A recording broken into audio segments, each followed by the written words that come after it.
Olá, queridos. Aqui quem vos fala é o irmão Luiz Carlos e eu quero compartilhar com você hoje um pequeno vídeo sobre a melhor pergunta sobre escatologia e a melhor resposta e a melhor consideração. Assista esse pequeno vídeo até o final e você será abençoado. Vai valer a pena.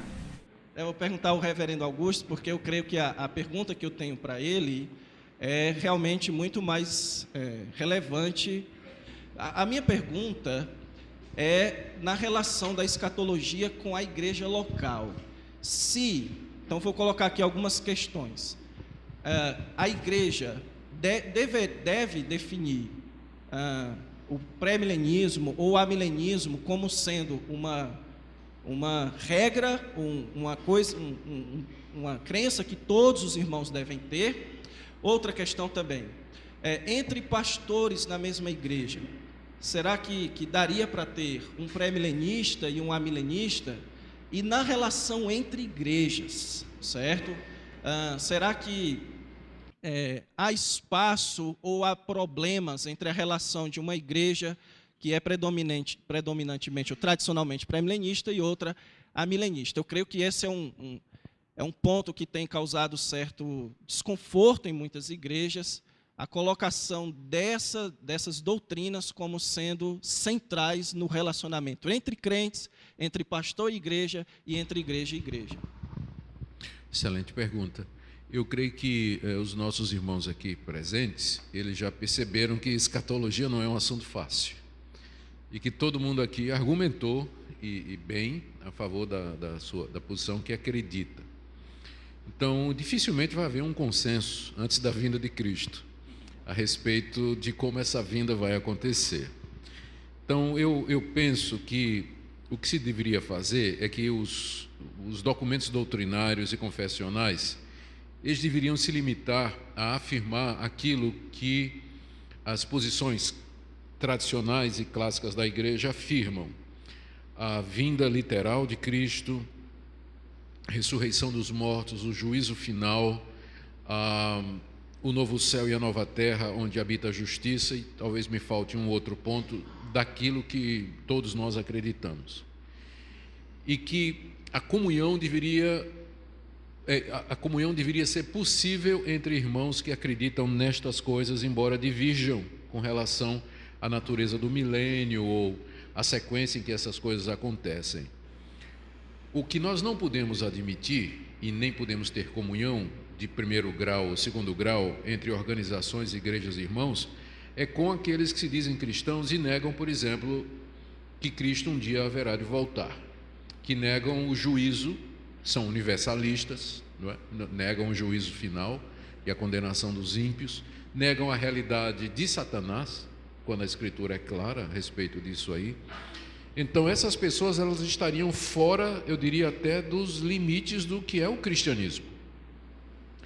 Então, mesmo que a confissão de fé da minha igreja, a Igreja Presbiteriana do Brasil, ela se inclina mais para o pós-milenismo e o amilenismo, ainda assim eu estaria disposto a admitir um pré-milenista. Não teria problema com a posição como a sua, né? Aliás, com nenhum dos irmãos aqui eu teria qualquer dificuldade em ter comunhão, relacionamentos.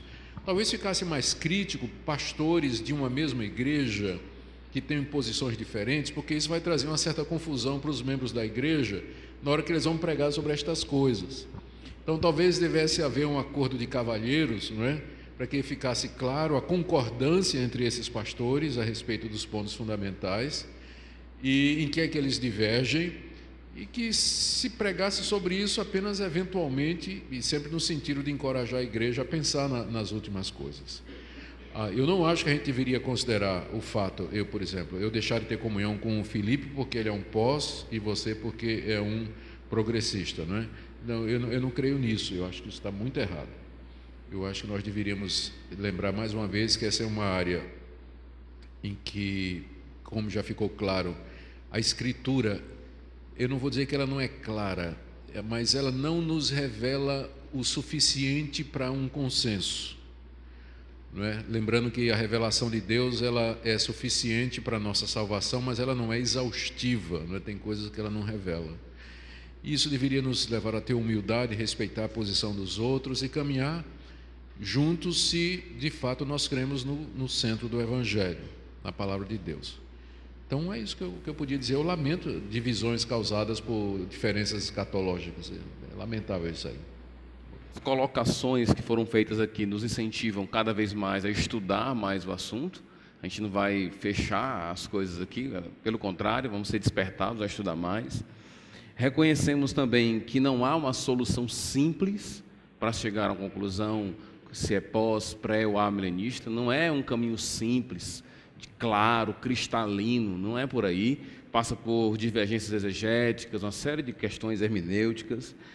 E também eu acho que um dos objetivos da gente aqui foi aprender a lidar com as diferenças em áreas que não são fundamentais. Então, muito bom saber que nós podemos conviver, crescer com irmãos que são amilenistas, pós-milenistas, pré-milenistas.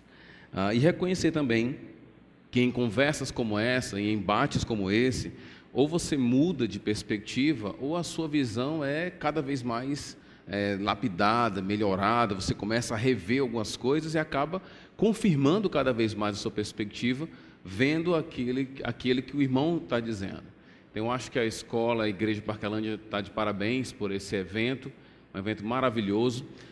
E eu digo aquilo que eu uma vez comentei sobre a conversa teológica lá do Piper, né?